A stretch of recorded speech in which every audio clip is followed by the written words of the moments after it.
All right. This is a scene from Honky. Is there anything in particular is somebody holding script for you first? Great. Is there anything in particular you'd like us to watch for? Anything you're working on? Anything you are trying to do that you'd like us to pay specific attention to? No. This is our like first performance of this, like, okay. in a non-cramped venue. So okay. Yeah. For me, it was like figuring out my own like personal history and subtext of like what I'm saying. Okay. And like some of these things that I talk about and that I go through, some of these emotions are actually a result of things that happened when I was a child. And so like I have to make sure that that comes across, that I actually think about like the things that I went through. Okay. To give weight to what I say. Okay. Oh, okay. Right.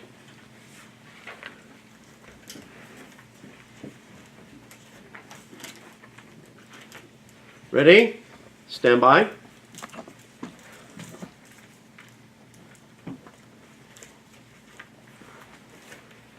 Action.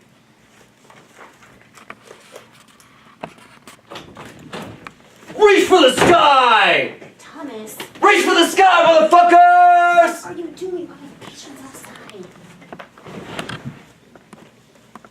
I need you to look at my ass. What? Quickly. Look at my ass. Okay. Are you looking? Yes. Are you sure? I'm looking. You see a white man's dick in there anywhere? Jesus, Thomas. I'm a bitch, Em. I'm a white man's bitch. Calm down. I knew it'd take a toll growing up around all those rich white people. It takes a toll. It takes a fucking toll, alright? Okay. I knew I'd be getting fucked by Coldplay, Clay Aiken, and Downton Abbey. I'd wake up in a cold sweat wanting to buy some $600 Nottingham wall sconce from Pottery Barn. You said that sconce gave your place a nice classic feel. Damn right it's a nice classic feel. It's also an elegant way to disguise a lack of furniture in that part of the apartment, but you're missing the point. And that is?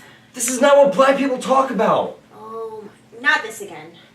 What are we supposed to talk about, Thomas? I don't know, black shit. Black shit. Black shit that black people talk about. And you and I have been living around whitey so long, we don't know how to do it anymore. Don't say whitey. Why? Am I insulting you? It's base. Yeah, what about nigger? Is that base? 'Cause that's what my boss called me today. Your boss called you a No, not in the word. Alright, you know, with his eyes. His whole tone, you know? His whole, it's cool, I'm from Chicago. I mean, did I miss something? What the fuck happened in Chicago? Shit, Amelia, I'm black. I can say whitey whenever I want. You've earned it, huh? Damn right.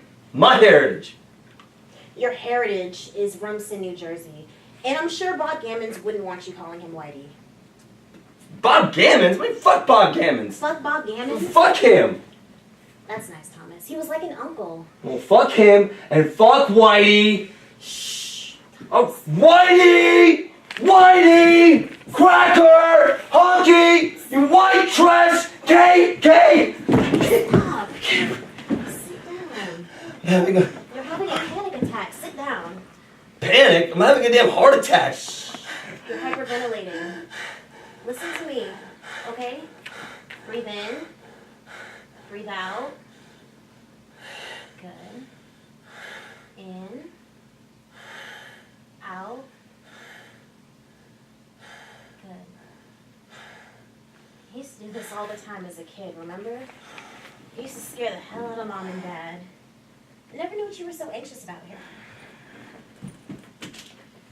Take this.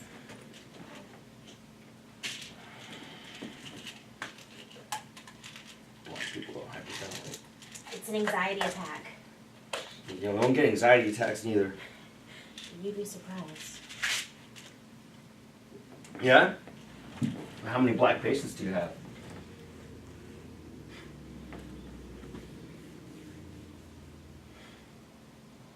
I made a work of art. He turned it into a rap video. I know. I should have quit. You know, I should have left the second they hired that white motherfucker to sell our shoes! Thomas. No, you know what? I'm not gonna let that shit happen to the 17s. That was the best thing I've ever done. And I'm not gonna let another Charlie Cross get shot. Because they decided to let... They fucking put my shoes on thugs instead of black people. Come on. You make it sound like you knew the kid. Yeah, well...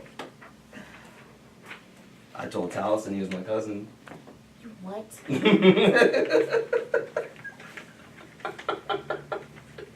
Yeah, you should have seen his face. I thought he couldn't get any whiter. You lied to your boss? Hell yeah! And he believed me. So fuck him for thinking all black people know each other. And then he had to come at me with that whole, it's cool, my wife killed herself bullshit. His wife? I know, right? I mean, why you gotta tell my shit? Why does his wife's suicide beat my cousin's murder? He wasn't your cousin. Yeah, well, he didn't know that. Well, he didn't die because of his shoes or some stupid commercial, and you know it. They quoted the ad, Amelia. The kid was a gangbanger. So he deserved to die?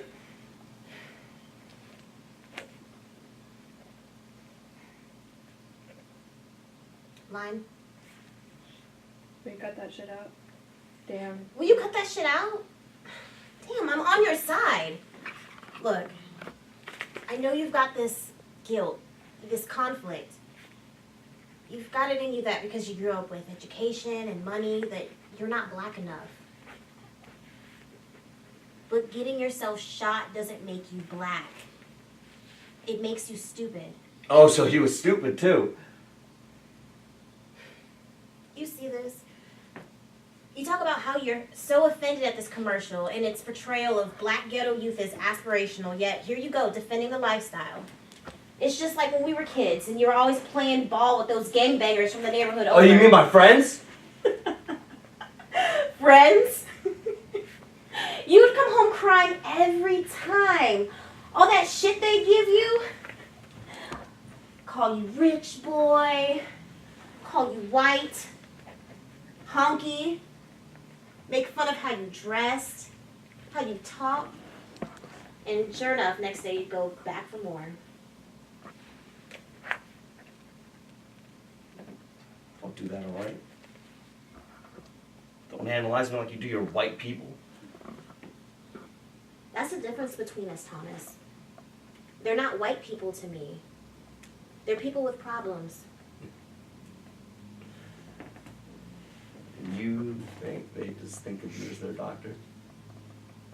How else would they see me? I don't know. See, they go home and they're all, Jill, you know what? I started seeing this therapist, and guess what? She's black. Isn't that interesting? But you know what? She's so smart and articulate, you almost don't even think about it.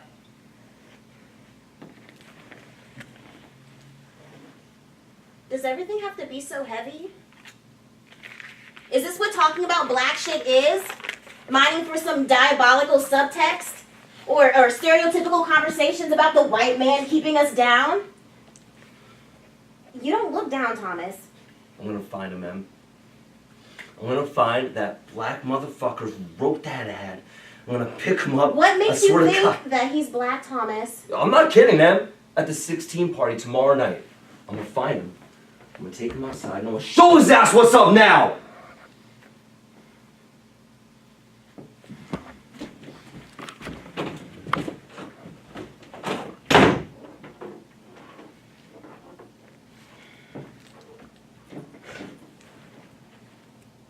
Cut!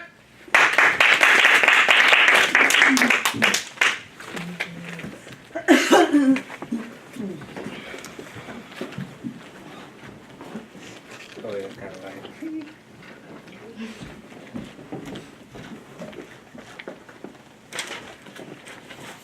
Sorry, I needed light. Oh, no, it's because it's kind of light right there. Well, yeah, my eyes. Like I said, I didn't bring my glasses, which was my mistake. Oh, Lord, I can't see.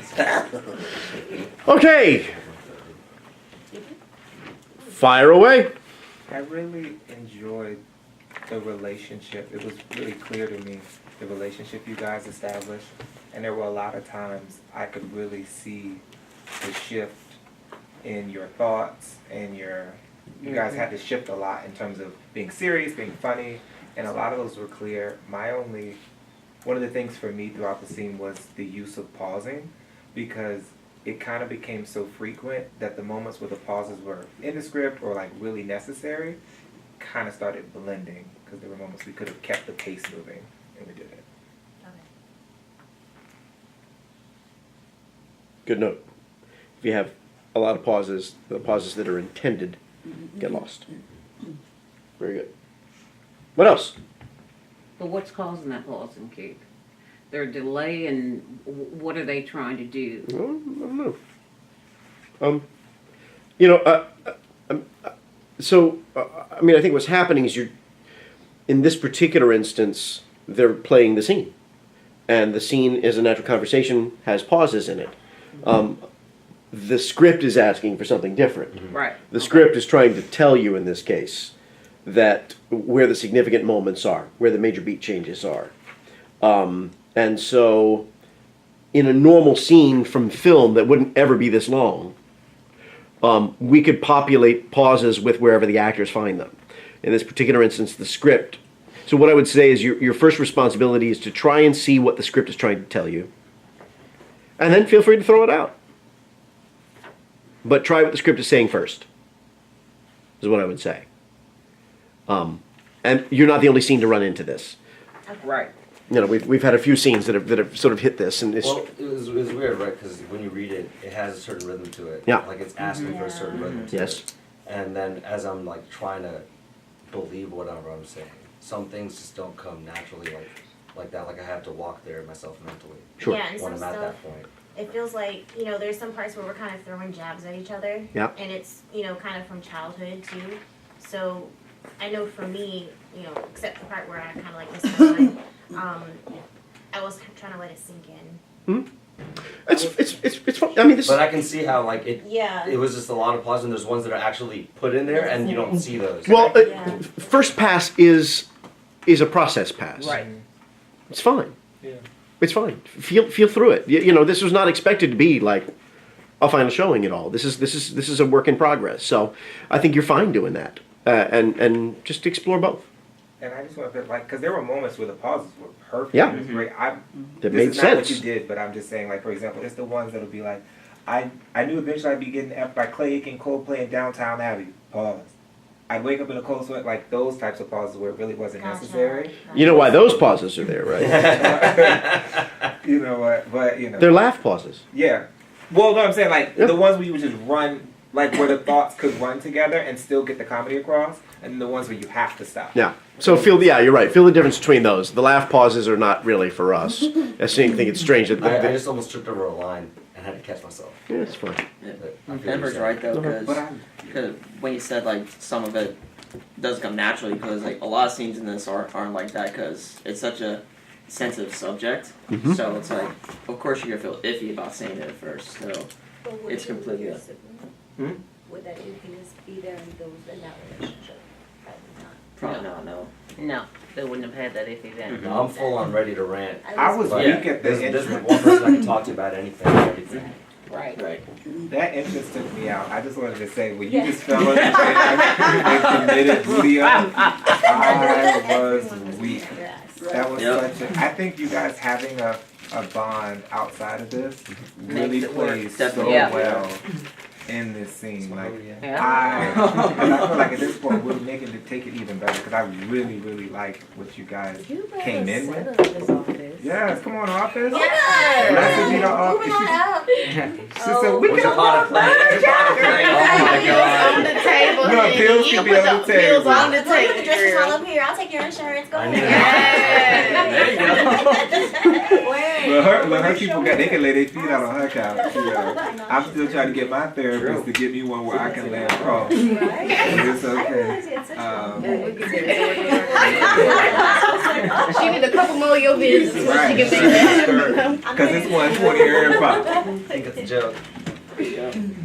So Lana, it is coming. I just want to know a little bit more of your backstory.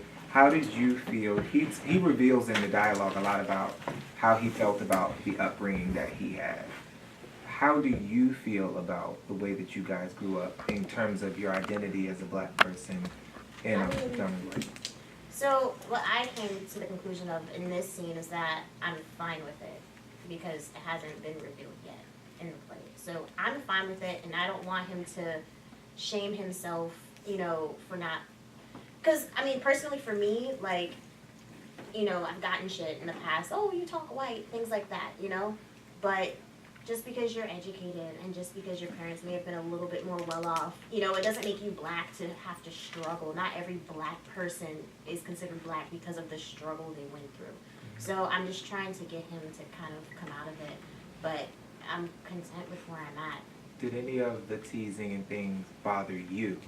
Me personally or in the scene? You in the scene? So that Okay. last line that he said about, you know, me kind of being like a, how do I want to put it, like a token therapist. Like, you know, I got this therapist, but she's black, but you would not be able to tell because she speaks so well and things like that. That got to me. So that's why I retaliated in the way that I did. But it was more for me trying to comfort him throughout it, or some parts of it were like, okay, we've been here before, you know, which is why I wasn't super, you know, comforting in the beginning. I thought some of it was kind of funny because he was being dramatic. I got a dual question. So I'm going to start with Enver's. When you came in, what was your choice behind the delivery of the commercial? I'm just curious. I just keep playing it over and over in my head, and it's like a clown show. It's like a fucking circus of something that's like a piece of what I imagine to be a part of my culture, even though I didn't grow up in that environment at all. But it's like I feel offended on behalf of all blackness for that even existing, and for it to exist because of the shoe that I designed. And because now all that happened, and kid's dead. And all that's just like making me delirious, and I just keep playing it in my head over and over, and I'm obsessed with this ad. When you came in, it kind of looked celebrated a little bit, like to me, like you, like Yeah. it looked celebrated. It looked like something that you were kind of proud of. Well, And I I had to was- sell out to even exist in that world. I'm like wearing a suit. I work in corporate, even though I'm an artist. I sold out, and that's the only way I can survive any of this. Or at least that's what I thought. I'm kind of at a What is the intention? to vent. Okay. Like this is the place where I can finally just let it all out without worrying about what it's going to look like, without worrying about what it might mean that I'm even having these feelings. Like I don't give a shit. I'm just like finally. I'm not buying venting. I'm buying performing. It is totally performing. That's what I was trying to figure out. That's the thing I was Yeah. struggling with. So I think the thing is, I think the thing we need to sort of parse out here is two things. What do you do for a living? I'm in the military. Oh, my real life or on the scene? No, in the scene. Oh, I'm sorry. I'm a psychiatrist. Right. Why? Because it's a noble profession. Most people enter psychiatry because their own families are fucked up and they had to figure shit out. So the question I would ask is, what is the dysfunction that existed in your family and how does it extend to your brother?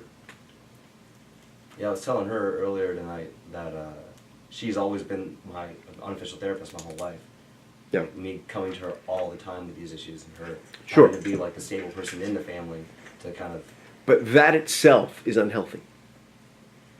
And so now the question is, how does the way you deal with your brother's emotional needs differ because of what you have learned from your profession? Do you comfort him the same way you did when he was a child?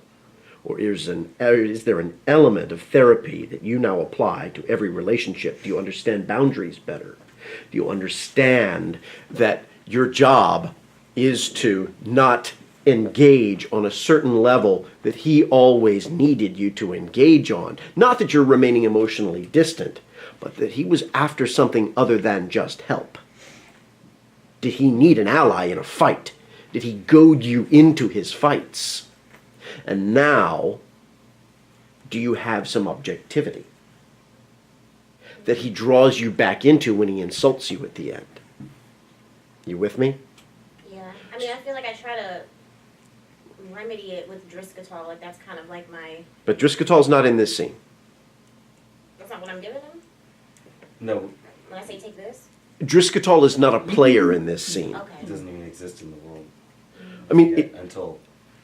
yeah, I mean, so it is not in play. What is in play is how you're dealing with him. Okay. And the fact that you've been taking it.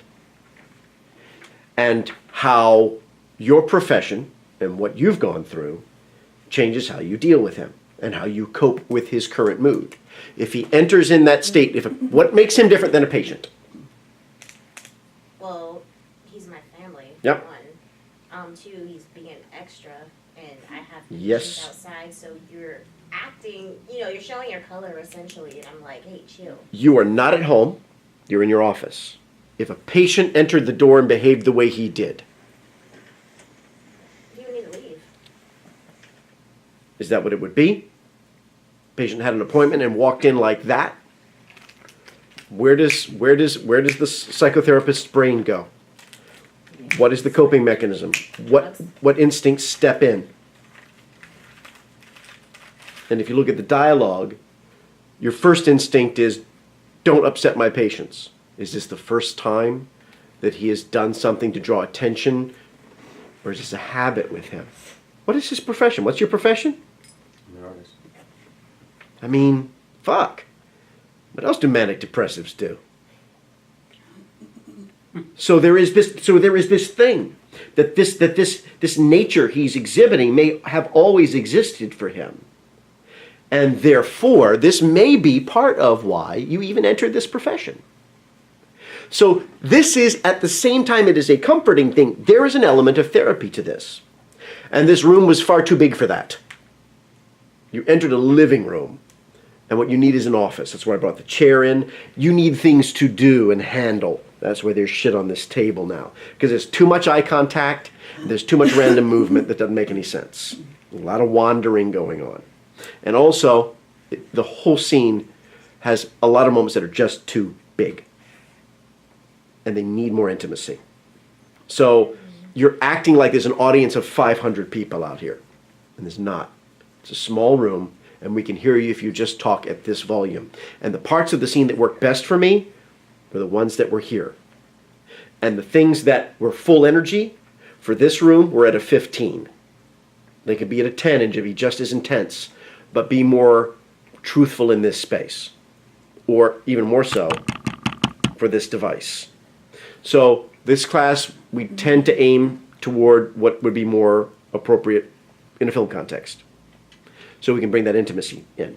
And I think what that's going to allow is it's going to allow this subtle interaction of this relationship to play even more.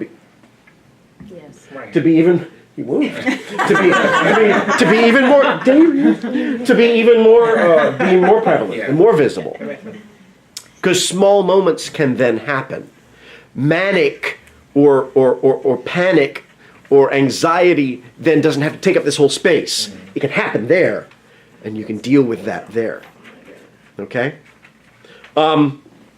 So, Can I ask something? go ahead, jump on in. Off on that before I forget.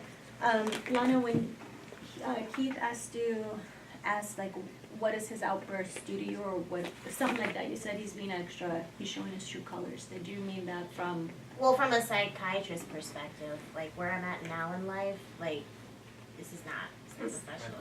Is that this way in at the office. all parallel or indicative of the overall theme in this play, which is the race and white appropriate versus black? Yes, that's what I meant when I feel said like it's showing your tacky. colors. Bingo. You're acting black. That's Keep exactly. doing it, Yeah, that's just how I Once say you it. get Yeah. really sticky, I think it's personally. I think it's awesome. Enver, do You you just keep believe doing the it. things you're saying? Some of it. Some of it? why are you here? I can bring you my- What do you need from her? Comfort, answers, I don't know. Like, I just need someone who understands why I'm upset by this. So then why do you leave? Because I just kind of blew up. I don't know, I just didn't feel, it didn't feel, it didn't feel like she had my back at the end. Ah. So you didn't get what you needed. No. So you're taking things in your own hand. How far into the scene are you still trying to get what you need? And at I what mean, point? even until the point where I'm like insulting her, like all the way to that point. Yeah. I don't see you looking for it. And it's not a conscious thing, obviously. Right. But there is an element of needing that sort of went away. It's a good note. About believing it. Hmm? Mm-hmm. Why do you ask that question? Believing it per se to make the scene work. No, I mean like, what was it in the scene that you saw that made you ask the question? If that's a thing, I don't know. I'm just curious. Just want to find that part where I'm not. Not seeing it, but for you to believe some of those statements to make the scene believable. Do you see where I'm coming from there? Where you can bring some up when you have lines like that, and if they trigger something in you that you've experienced or you've heard, you could believe that, and so when you say it, you're feeling some truth there with it. That's all I'm saying. That'll come. That will come. First time he says Whitey. The reaction didn't happen until your line. He says Whitey, and then he has the rest of a line, and then you say, how do you react to it? Don't say Whitey. Yeah. So your reaction waited until your line. So he said his line, da-da-da, Whitey, Whitey, Whitey, and then you went, don't say Whitey, rather than seeing the reaction the moment he says that, because you got people outside. So that's just about being in the moment and listening. That's all that was. There we go. Where are you, notes? Did you get your notebook wet? There they are. Yeah, this happened some time ago, and I lost all of my notes about home construction because they all faded. They all melted. Water ink.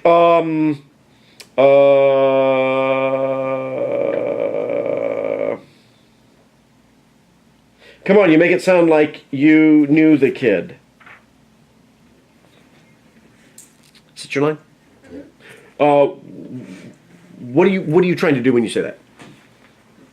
Like, because I don't understand why he's so heartbroken about this. Like, he's acting like it was someone we knew that died. And I'm like, I guess I'm so far removed from it that I don't understand why he's so... Like, I get he feels bad that someone died off of a shoe that he created. Essentially, it's essentially attached, but I don't see why he feels so guilty about it because it wasn't his shoe that killed the boy. So what are you trying to do when you challenge him with that observation? I'm just like, come on, you act like you knew the kid. Like, just But what are you trying to... so you're trying to calm him. Yeah. You're trying to take him out of this mental gymnastic that he's doing that's put him in this...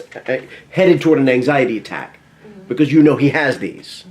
And play it that way. Okay. It just looked like a question. It looked like something dismissive and you walked away. It didn't get used. And I think you're absolutely right. I think it is a tactic to head off this thing you know is coming. Because he's pumping himself into hyperventilation or an anxiety attack. Okay. So use it. Down on your side of your water stand. I don't know. Water stand. No. Construction notes? You said, so I forget what the line is, but I saw you do this, Launa. And you wanted to stand so desperately. And you didn't. And I think the impulse was completely correct at that time. I to felt like I stand. was doing too much and he was sitting and I'm just like, So I'm not walking around too this, much, but this, I'm gonna like, this, and this Yeah. made no sense at all. yeah, It made no sense at all. It just looked arbitrary. yeah. But now we've got some stuff here. I can't do all of that. So. Well, no, not just that. It gives you a place to go so that you don't have to manufacture movement. You got patients coming in. I mean, what happens if you give him your full attention? Are you feeding his anxiety? Are you giving him what he needs? I mean, again, if we come back to the therapist, there's this healthy detachment where if Yeah. you're going to persist in this, then I'm not going to sit here and be your audience. You can go look at your file for your next appointment until he really demands or needs that attention. If she's not giving you attention, then what do? Start acting. Do you? Or are you just here to get this off your chest? If you're just here to get this off your chest, then you've got a whole bunch of things here you can now play with. As soon as you took that pill, did you know what you were taking? Never once saw you look at the bottle. Never once saw you handle the bottle. Never once, after you took the pill, it's right there to play with. It makes a shaking noise. There's all kinds of stuff here that while you're rambling and ranting, where you can put that physical energy that gives us a good sense of what's going on inside of you. And it replaces yelling. It replaces the sort of magnified emotion. And it gives you a place to put that emotional energy, and it turns it into something that we all do. You know, I'll sit here and I'll, if I'm anxious, I peel my fingernails off. It's a habit I've had since I was a kid. That's why I can never grow nails. I can never pick up pennies. So, Keith, pick that penny up. I can't. I've been really anxious. I don't have any fingernails left. So, it's where, so what are these tics? What are these habits? Where do you expel this energy? I agree. I love the opening. I did. That's all right. Every time I look for you, like Now I'm gonna see his ass up in the air. just make sure I can hear you. Your face was in the pillow, and I couldn't really exactly hear you. So, but that kind of caught you off guard too. I don't think you expected that pillow to be there like that. I made it myself. Well, your mama and daddy made Well, it, I mean, you know. But the legs, yeah. Yeah, and this stuff, all of this stuff, will give you a reason not to make eye contact. There's just a lot of eye contact in this scene. And it's not necessary. Look when you need to. The rest of the time, when you're indulging your own thoughts, put it someplace, I mean, I don't know how many times, I could be talking to you about something and I could just sit here and repeatedly fold this paper till I have a point to make, but then when I don't, I'm just talking. I'm sort of rolling this over in my mind. I've got things that I'm seeing and we do that all the time. So play with that.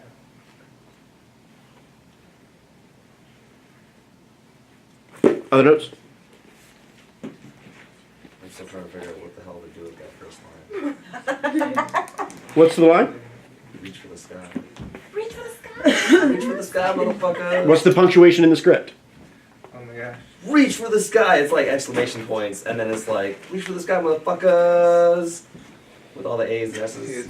I was gonna say, Thomas burst through the door. There it is. I don't think you can do anything else. It's just in here then. Cool.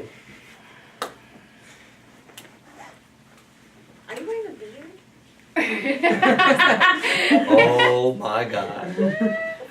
That's fucking amazing. I forgot I y'all can't were wait. doors now. Let's try it again. There we go.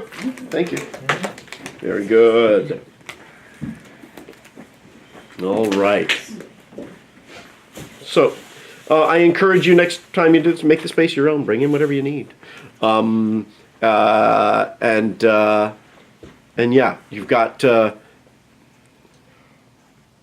it's smaller space now. In fact, I moved that sofa this way a little bit more toward the door.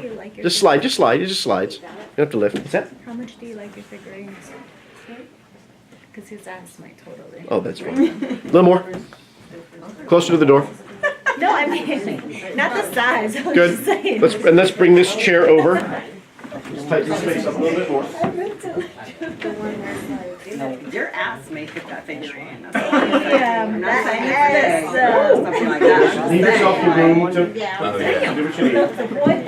I don't know. I wonder. All I saw was ass and like ball imprints. I don't know. So What? there's your boundary. Do what? Space She had to go here. there. She had to say balls. Visually, it's I have a smaller now. 13-year-old. I hear it all day long. Balls. So restrictive. Yeah, but visually it's a smaller office, It's like, Babies wearing briefs. All right. Who's your next appointment?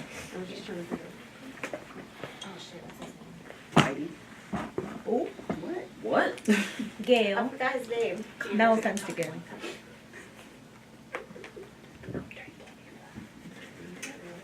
Yeah, Peter. that's it. Yeah, Peter. that's it. Yes. Peter. Pizza is my next appointment. Peter. Peter, who did what for those who may not remember from the script? He made the jingle. He made the jingle. He's the person that you want to go Yeah. show. What's the last line? What's up now? That was so Walk out. convincing though. All right. Let's try it from Le Top. Stand by.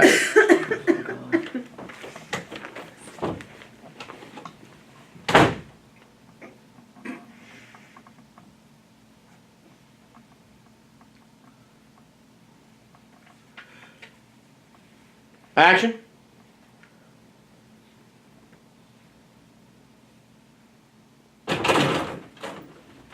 Reach for the sky! Thomas, Reach for the sky, motherfuckers! what are you doing? I have patients outside. I need you to look at my ass. What? Quickly.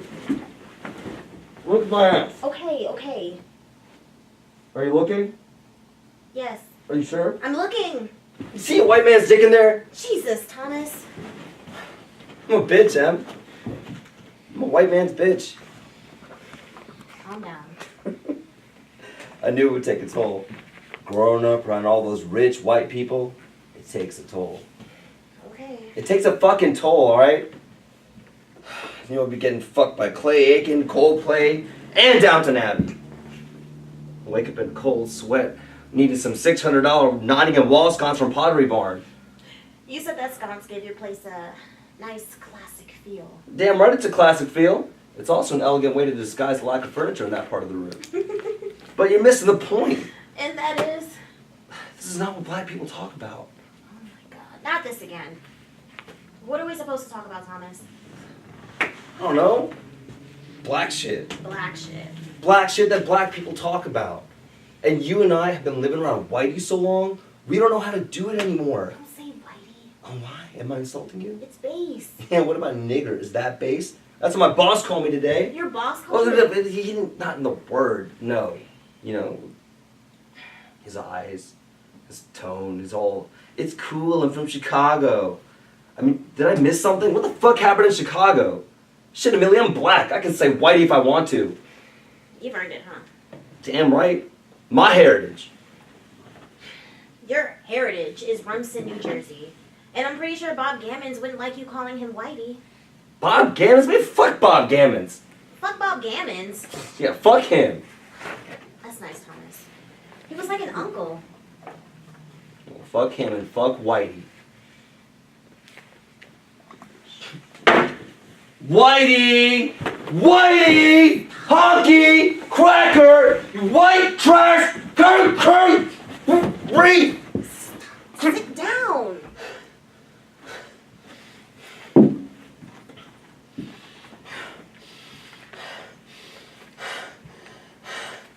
I'm having You're having a panic attack. panic. I'm having a damn heart attack. Shh. You're hyperventilating. Listen to me, okay? Breathe in. Breathe out. Slow. Breathe in. Good. Out. I used to do this all the time as a kid. Scare the hell out of mom and dad. Never knew what you were so anxious about.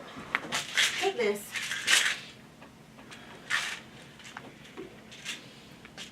Oh, black people don't have to ventilate. It's an anxiety attack. I don't get anxiety neither. You'd be surprised. Yeah? How many black patients you got?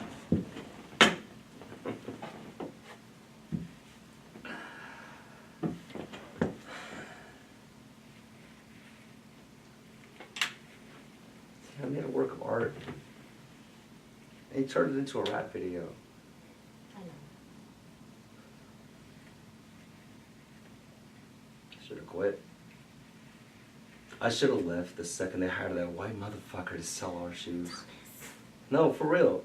I'm not gonna let this shit happen to the 17s, Em. It's the best thing I've ever done.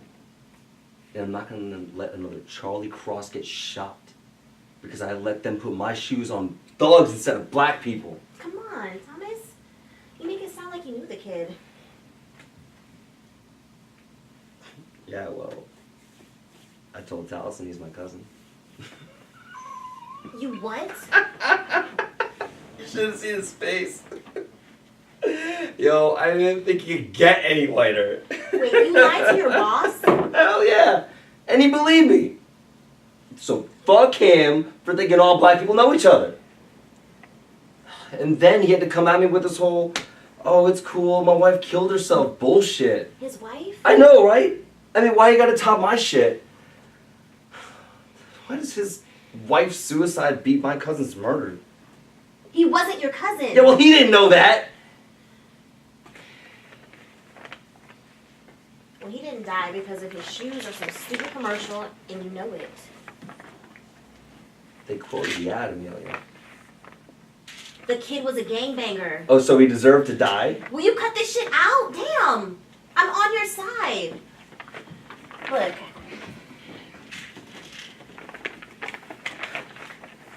Listen to me. I know you feel this guilt, this conflict inside. You've got it in your head that because you grew up with money and education, you're not black enough. But getting yourself shot doesn't make you black. It makes you stupid. Oh, so you was stupid too. You see this?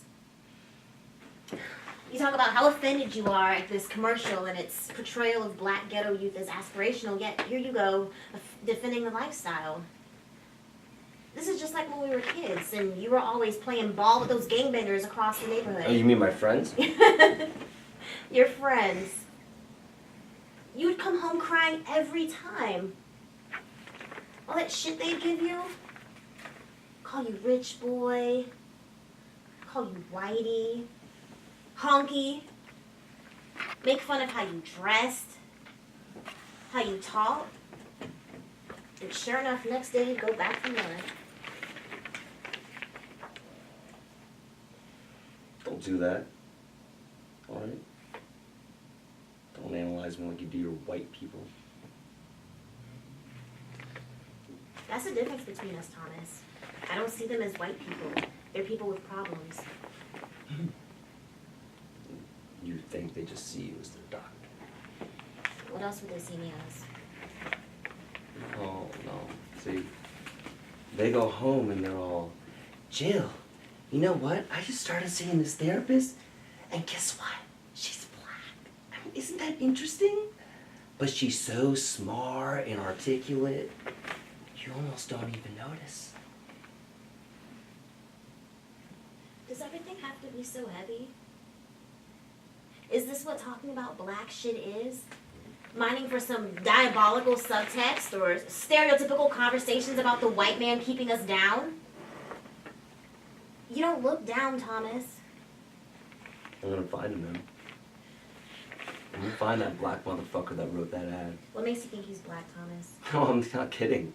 At the 16 party tomorrow night, I'm gonna find him, I'm gonna take him outside, and I'm gonna show his ass what's up now. How'd you get it anyway? Cut. Good. Nice. Good. Good.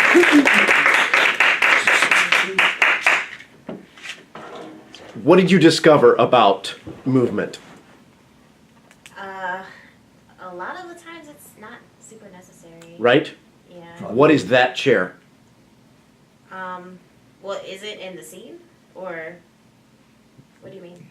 What this did you? This is the chair I sit when I'm like, in my therapy sessions. And I was That's exactly the way it played. Mm-hmm. You crossed over to him when you became sister, and he started pulling his shit, and you returned to analyze him. And that was the discovery to be made. That there are two places where you are, and physically it mirrors the role you're playing. It's a very nice discovery, and you just found it sort of natural.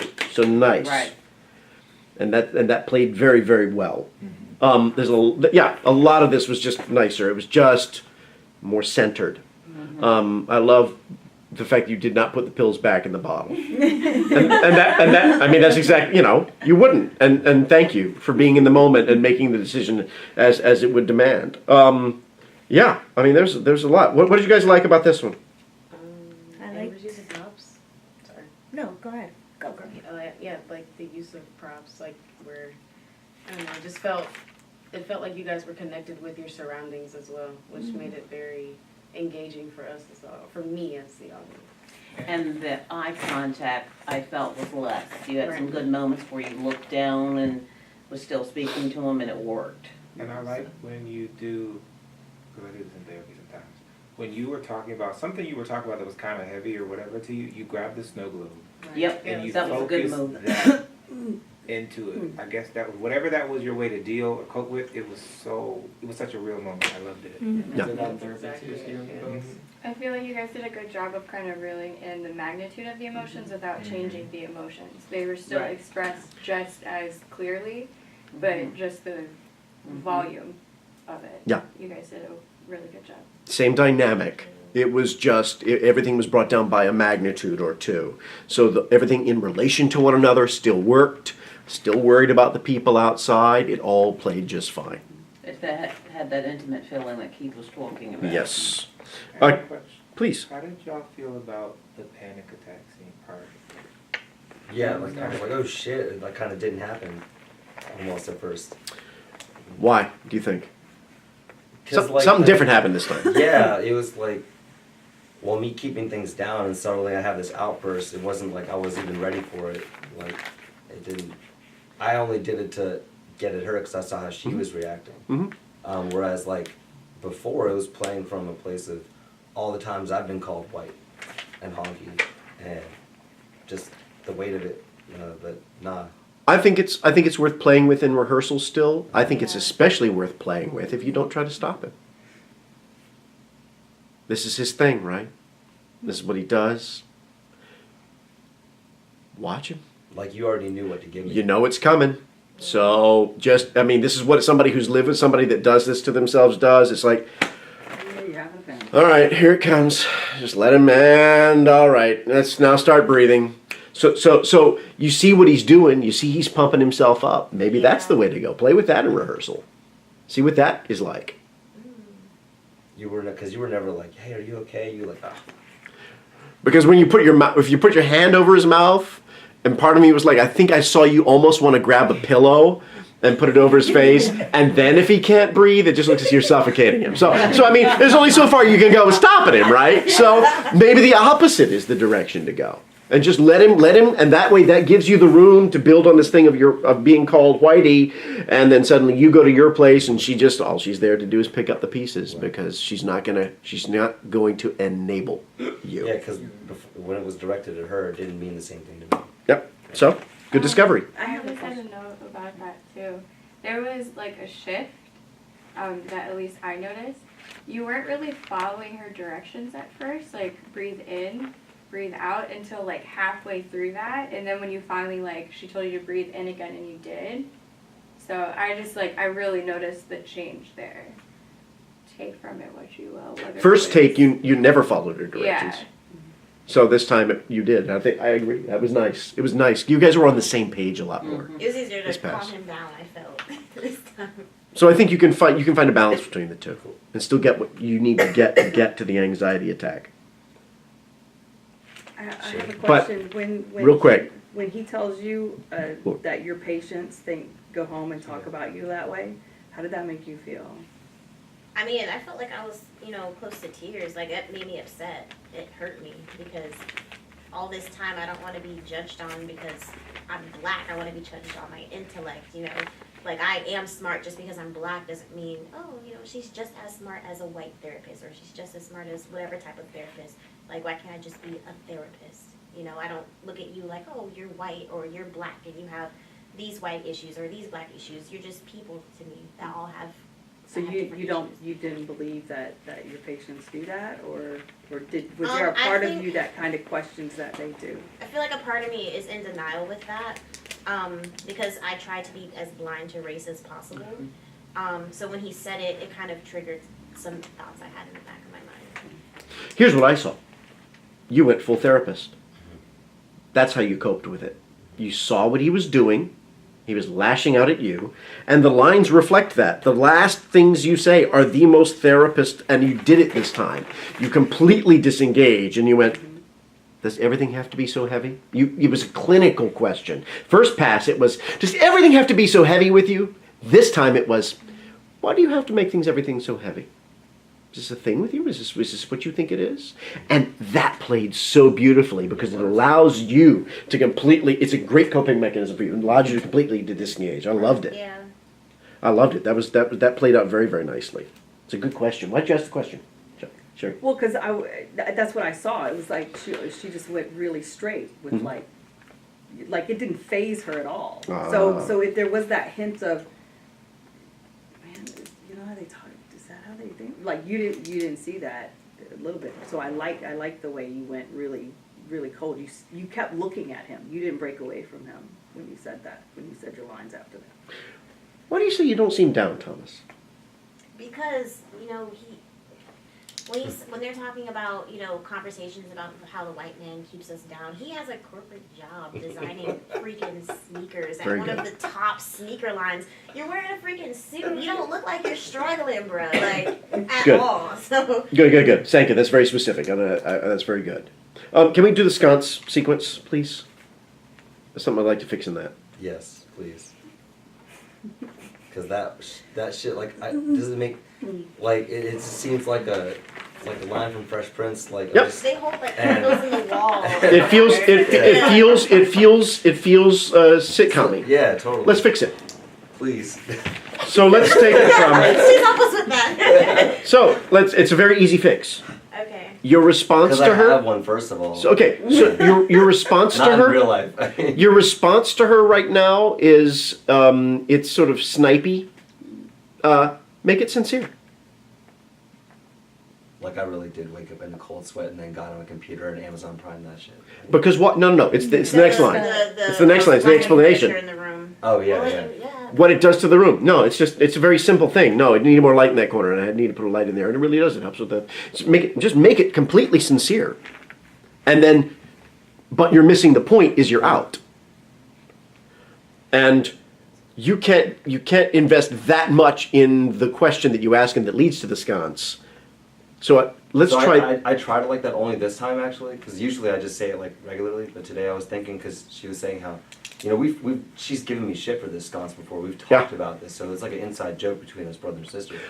And so but that's not. It wasn't strong enough. I tried it. I didn't like it. Yeah. Does the script support that? Does it ever come up again in the script? Nah, man. Then I think the choice confuses us. Yeah. Because we don't have the context for it, unless. And we don't really have that kind of banter any other time. Yeah. Yeah. So I think I love the choice, but it's hard to squeeze it all into that moment and make us get it.